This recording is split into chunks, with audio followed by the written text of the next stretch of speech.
Charlotte's Web by E.B. White. Contents. Before breakfast. Wilbur. Escape. Loneliness. Charlotte. Summer days. Bad news. A talk at home. Wilbur's boast. An explosion. The miracle. A meeting. Good progress. Dr. Dorian. The crickets. Off to the fair. Uncle. The cool of the evening.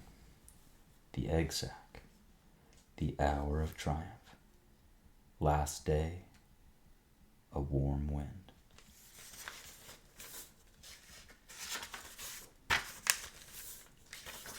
Before breakfast. "Where's Papa going with that axe?" said Fern to their mother as they were setting the table for breakfast. "Up to the hog house," replied Mrs. Arable. "Some pigs were born last night." "I don't see why he needs an axe," continued Fern, who was only 8. "Well, one of the pigs is a runt. It's very small and weak, and will never amount to anything. So your father has decided to do away with it." "Do away with it? You mean kill it, just because it's smaller than the others?" Mrs. Arable put a pitcher of cream on the table. "Don't yell, Fern. Your father's right. The pig would probably die anyway." Fern pushed a chair out of the way and ran outdoors. The grass was wet and the earth smelled of springtime. Fern's sneakers were sopping by the time she caught up with her father. "Please don't kill it," she sobbed. "It's unfair." Mr. Arable stopped walking. "Fern, you'll have to learn to control yourself." "Control myself? This is a matter of life and death, and you're talking about controlling myself?" Tears ran down her cheeks, and she took hold of the axe and tried to pull it out of her father's hand. "Fern, I know more about raising a litter of pigs than you do. A weakling makes trouble. Now run along." "But it's unfair," cried Fern. "The pig couldn't help being born small, could it? If I had been very small at birth, would you have killed me?" "Certainly not," he said, looking down at his daughter with love. "But this is different. A little girl is one thing. A little runty pig is another." "I see no difference," replied Fern, still hanging on to the axe. "This is the most terrible case of injustice I ever heard of." A queer look came over John Arable's face. He seemed almost ready to cry himself. "All right. You go back to the house and I'll bring the runt when I come in. I'll let you start it on a bottle like a baby. Then you'll see what trouble a pig can be." When Mr. Arable returned to the house half an hour later, he carried a carton under his arm. Fern was upstairs changing her sneakers. The kitchen table was set for breakfast, and the room smelled of coffee, bacon, damp plaster, and wood smoke from the stove. "Put it on her chair," said Mrs. Arable. Mr. Arable set the carton down at Fern's place. Then he walked to the sink and washed his hands and dried them on the roller towel. Fern came slowly down the stairs. Her eyes were red from crying. As she approached her chair, the carton wobbled, and there was a scratching noise. Fern looked at her father. Then she lifted the lid of the carton. There inside, looking up at her, was the newborn pig. It was a white one. The morning light shone through its ears, turning them pink. "He's yours," said Mr. Arable, "saved from an untimely death, and may the good Lord forgive me for this foolishness." Fern couldn't take her eyes off the tiny pig. "Oh, look at him. He's absolutely perfect." She closed the carton carefully. First she kissed her father, then she kissed her mother. Then she opened the lid again, lifted the pig out, and held it against her cheek. At this moment her brother Avery came into the room. Avery was 10. He was heavily armed, an air rifle in one hand, a wooden dagger in the other. "What's that? What's Fern got?" "She's got a guest for breakfast," said Mrs. Arable. "Wash your hands and face, Avery."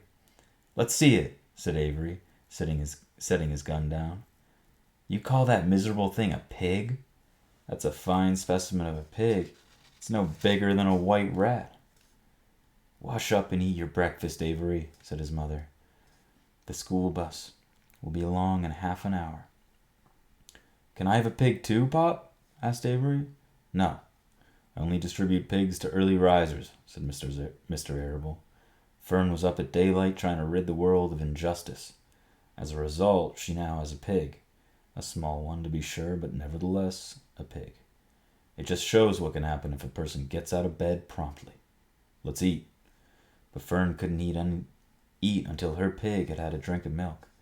Mrs. Arable found a baby's nursing bottle, a rubber nipple. She poured warm milk into the bottle, fitted the nipple over the top, and handed it to Fern. "Give him his breakfast," she said. A minute later, Fern was seated on the floor in the corner of the kitchen with her infant between her knees, teaching it to suck from the bottle. The pig, although tiny, had a good appetite and caught on quickly. The school bus honked from the road. "Run!" commanded Mrs. Arable, taking the pig from Fern and slipping a donut into her hand. Avery grabbed his gun and another donut. The children ran out to the road and climbed into the bus. Fern took no notice of the others in the bus. She just sat and stared out the window, thinking what a blissful world it was, and how lucky she was to have entire charge of a pig. By the time the bus reached school, Fern had named her pet, selecting the most beautiful name she could think of. "Its name is Wilbur," she whispered to herself. She was still thinking about the pig when the teacher said, "Fern, what is the capital of Pennsylvania?" "Wilbur," replied Fern dreamily. The pupils giggled. Fern blushed. 2. Wilbur. Fern loved Wilbur more than anything. She loved to stroke him, to feed him, to put him to bed. Every morning, as soon as she got up, she warmed his milk, tied his bib on, and held the bottle for him. Every afternoon, when the school bus stopped in front of her house, she jumped out and ran to the kitchen to fix another bottle for him. She fed him again at supper time and again just before bed. Mrs. Arable gave him a feeding around noontime each day when Fern was away in school. Wilbur loved his milk, and he was never happier than when Fern was warming up a bottle for him. He would stand and gaze up at her with adoring eyes. For the first few days of his life, Wilbur was allowed to live in a box near the stove in the kitchen. Then, when Mrs. Arable complained, he was moved to a bigger box in the woodshed. At 2 weeks of age, he was moved outdoors. It was apple blossom time, and the days were getting warmer. Mr. Arable fixed a small yard specially for Wilbur under an apple tree, and gave him a large wooden box full of straw, with a doorway cut in it, so he could walk in and out as he pleased. "Won't he be cold at night?" asked Fern. "No. You watch and see what he does." Carrying a bottle of milk, Fern sat down under the apple tree inside the yard. Wilbur ran to her, and she held the bottle for him while he sucked. When he had finished the last drop, he grunted and walked sleepily into the box. Fern peered through the door. Wilbur was poking the straw with his snout. In a short time he had dug a tunnel in the straw. He crawled into the tunnel and disappeared from sight, completely covered with straw. Fern was enchanted. It relieved her mind to know that her baby would sleep covered up and would stay warm. Every morning after breakfast, Wilbur walked out to the road with Fern and waited with her till the bus came. She would wave goodbye to him, and he would stand and watch the bus until it vanished around a turn. While Fern was in school, Wilbur was shut up in his yard. But as soon as she got home in the afternoon, she would take him out, and he would follow her around the place. If she went into the house, Wilbur went too. If she went upstairs, Wilbur would wait at the bottom step until she came down again. If she took her doll for a walk in the doll carriage, Wilbur followed along. Sometimes on these journeys, Wilbur would get tired, and Fern would pick him up and put him in the carriage alongside the doll. He liked this, and if he was very tired, he would close his eyes and go to sleep under the doll's blanket. He looked cute when his eyes were closed, because his lashes were so long. The doll would close her eyes too, and Fern would wheel the carriage very slowly and smoothly, so as not to wake her infants. One warm afternoon, Fern and Avery put on bathing suits and went down to the brook for a swim. Wilbur tagged along at Fern's heels. When she waded into the brook, Wilbur waded in with her. He found the water quite cold, too cold for his liking. So while the children swam and played and splashed water at each other, Wilbur amused himself in the mud along the edge of the brook, where it was warm and moist and delightfully sticky and oozy. Every day was a happy day, and every night was peaceful. Wilbur was what farmers call a spring pig, which simply means that he was born in springtime. When he was 5 weeks old, Mr. Arable said he was now big enough to sell and would have to be sold. Fern broke down and wept, but her father was firm about it. Wilbur's appetite had increased. He was beginning to eat scraps of food in addition to milk. Mr. Arable was not willing to provide for him any longer. He had already sold Wilbur's 10 brothers and sisters. "He's got to go, Fern. You've had your fun raising a baby pig, but Wilbur is not a baby any longer, and he's got to be sold." "Call up the Zuckermans," suggested Mrs. Arable to Fern. "Your Uncle Homer sometimes raises a pig, and if Wilbur goes there to live, you can walk down the road and visit him as often as you like." "How much money should I ask for him?" Fern wanted to know. "Well, he's a runt. Tell your Uncle Homer you've got a pig you'll sell for $6 and see what he says." It was soon arranged. Fern phoned and got her Aunt Edith, and her Aunt Edith hollered for Uncle Homer, and Uncle Homer came in from the barn and talked to Fern. When he heard that the price was only $6, he said he would buy the pig. Next day, Wilbur was taken from his home under the apple tree and went to live in a manure pile in the cellar of Zuckerman's farm.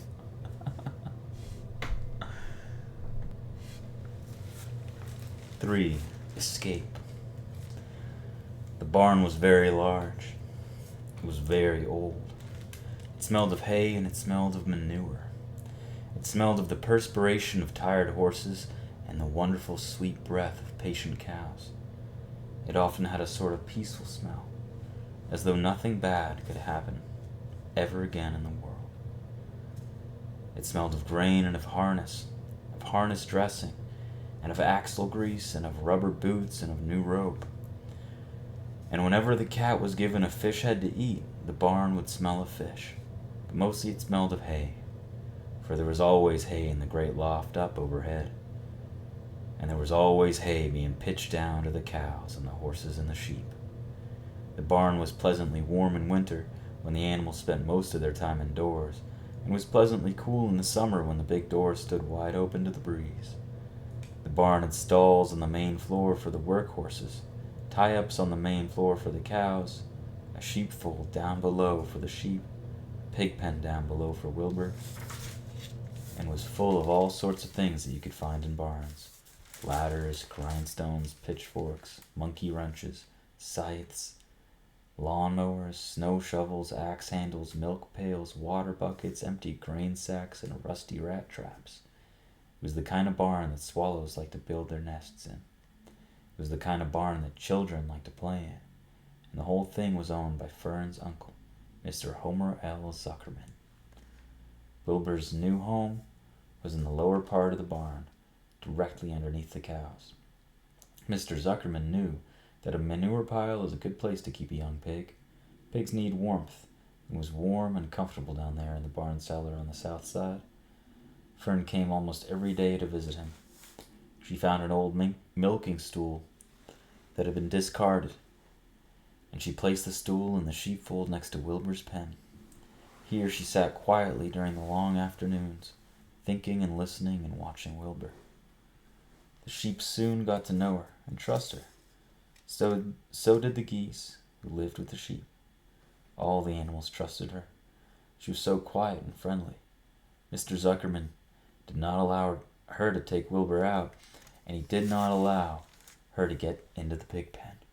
But he told Fern that she could sit on the stool and watch Wilbur as long as she wanted to. It made her happy just to be near the pig, and it made Wilbur happy to know that she was sitting there right outside his pen. But he never had any fun. No walks, no rides, no swims.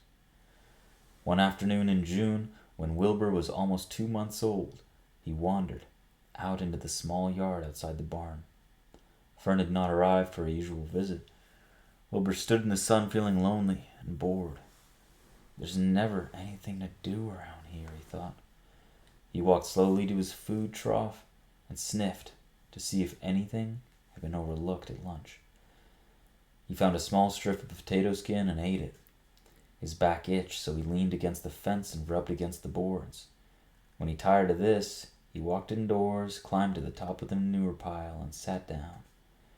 He didn't feel like going to sleep, so he didn't feel like digging. He was tired of standing still and tired of lying down. I'm less than 2 months old, and I'm tired of living, he said. He walked out to the yard again. When I'm out here, there's no place to go but in. When I'm indoors, there's no place to go out but out to the yard. That's where you're wrong, my friend, said a voice. Wilbur looked through the fence and saw the goose standing there. You don't have to stay in that dirty little yard, said the goose, who talked rather fast. One of the boards is loose. Push on it. Push, push, push on it and come on out. What? Say it slower. At a risk of repeating myself, said the goose, I suggest that you come on out. It's wonderful out here. Did you say a board was loose? That I did. Wilbur walked up to the fence and saw. The goose was right. One bird was loose. He put his head down, shut his eyes, and pushed. The board gave way. In a minute, he had squeezed through the fence and was standing in the long grass outside his yard. The goose chuckled. How does it feel to be free? I like it. That is, I guess I like it. Actually, Wilbur felt queer to be outside his fence, with nothing between him and the big world. Where do you think I'd better go? Anywhere you'd like. Anywhere you like. Go down through the orchard, root up the sod. Go down through the garden, dig up the radishes. Root up everything, eat grass. Look for corn. Look for oats. Run all over, skip and dance. Jump and prance. Go down through the orchard and stroll in the woods. The world is a wonderful place when you're young. I can see that, replied Wilbur.